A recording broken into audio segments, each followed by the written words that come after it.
Professor ऋतु के साथ खड़े रहेंगे। इस वादे के साथ इनको हमारी हिम्मत मिले, इस आंदोलन को हिम्मत मिले और इसे हम आरएसएस की शाखा वाला विश्वविद्यालय बनने की बजाय फूले अंबेडकर परिवार वाला और भारत के संविधान वाला विश्वविद्यालय बनाएंगे। हम ज्योतिबा फूले, सावित्रीबाई फूले, बाबा साहब अंबेडकर का प्रांगण इसे बनाना चाहते हैं। इसलिए इस न्याय की लड़ाई में शामिल है। प्रोफेसर रतनलाल की लड़ाई हो, इन्होंने भी इस विश्वविद्यालय में लड़ाई लड़ी, हमने, प्रोफेसर ऋतु ने और तमाम लोगों ने इसी जगह पर खड़े होकर के, प्रोफेसर रतनलाल गवाह है, जब 56 इंच की छाती की बात की गई तो 13 पॉइंट रोस्टर पर उसे झुकाया है और अपनी जीत तब्दील की है। इस दिल्ली विश्वविद्यालय में 2-2 मिनट, 1-1 मिनट का इंटरव्यू लेकर के नौकरी दी जा रही है। जो संघ और आरएसएस की शाखाओं में दीक्षा लेके आ रहे हैं, उनको यहाँ पर कैडर की तरह भरा जा रहा है, ताकि जो मां सरस्वती का पावन प्रांगण कह करके मंडल आंदोलन का विरोध करते थे, वो इस विश्वविद्यालय को वापस सरस्वती का पावन प्रांगण बनाना चाहते हैं। मैं इस विश्वविद्यालय में बार बार कहता हूं कि मैं भी एक ठेके पर प्रोफेसर हूं। जो प्रोफेसर ऋतु थी उनको पद से हटाया गया और हम लोगों के हटाए जाने की तैयारी है। और इसलिए इस देश में जाति के नाम पर अन्याय अत्याचार कहा जाता है, कम पढ़े लिखे लोग करते हैं, ये गलत है। जो पढ़ लिख लिया वो ज्यादा जातिवाद करता है, बस उसका जातिवाद दिखता नहीं। भीम, जय मंडल, जय संविधान, इनकलाब जिंदाबाद।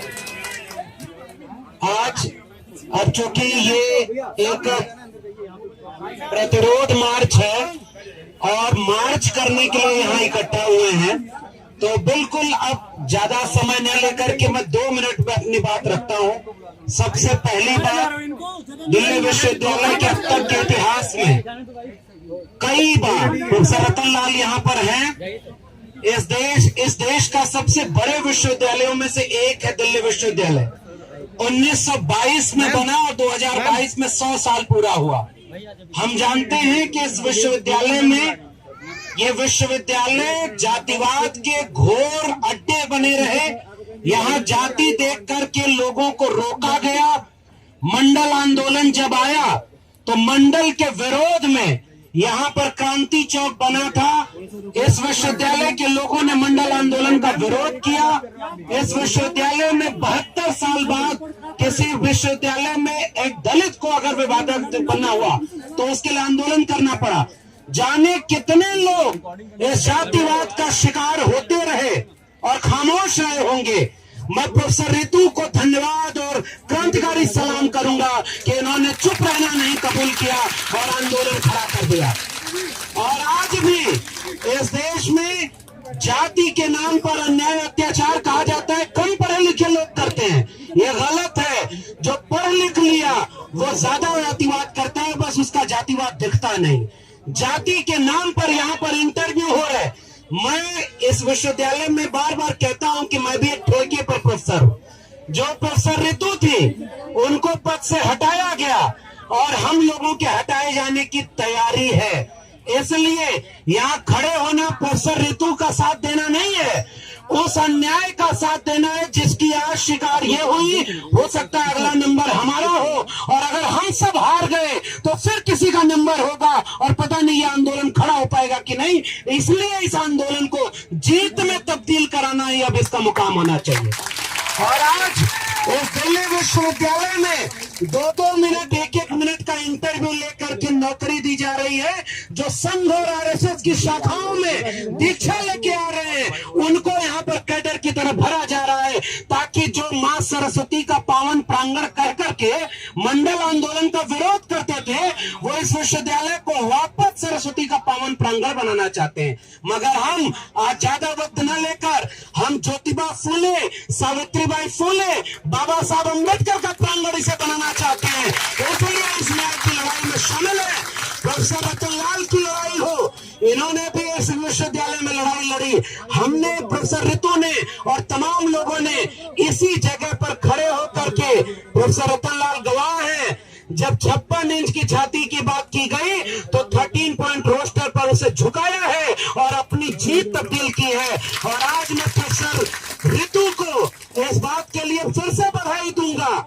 इस जगह पर जाने कितने हमले हुए, लोग ताना मारते रहे कि इनको पढ़ाना नहीं है, इनको निकाल दिया। मैं आपसे एक और बात कहना चाहता हूं, जैसे प्रोफेसर ऋतु को निकाला ना, ऐसे जाने कितने सैकड़ों प्रोफेसर को जिसमें दलित पिछड़े थे उनको निकाला गया।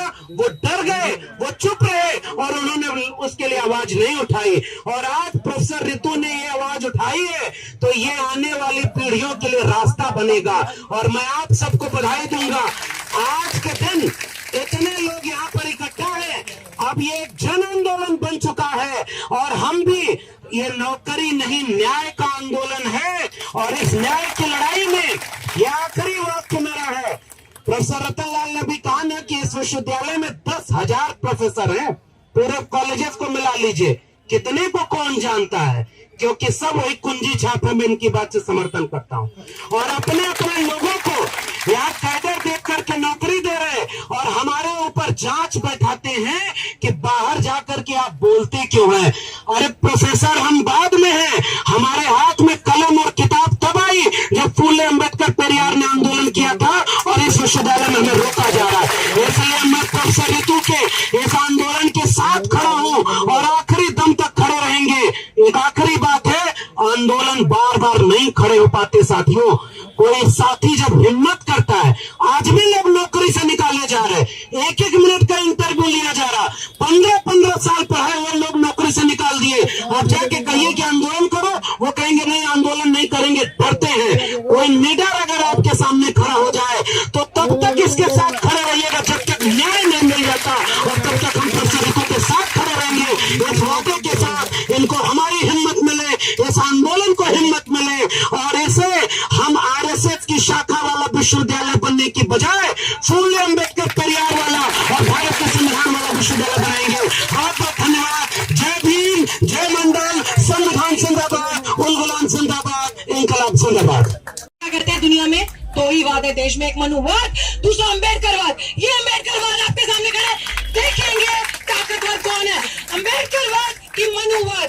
और अभी मैं चाहती हूँ कि हमारे बीच में राष्ट्रीय अध्यक्ष समता सैनिक दल के भी हैं, लक्ष्मण प्रोफेसर यादव हमारे बीच में खड़े आए हो तो जाना नहीं, उनको जालिमों को दिखानी है अपनी ताकत, अम्बेडकर की ताकत, अम्बेडकरवाद की ताकत क्या होती है, आज हमने उनको दिखाना है।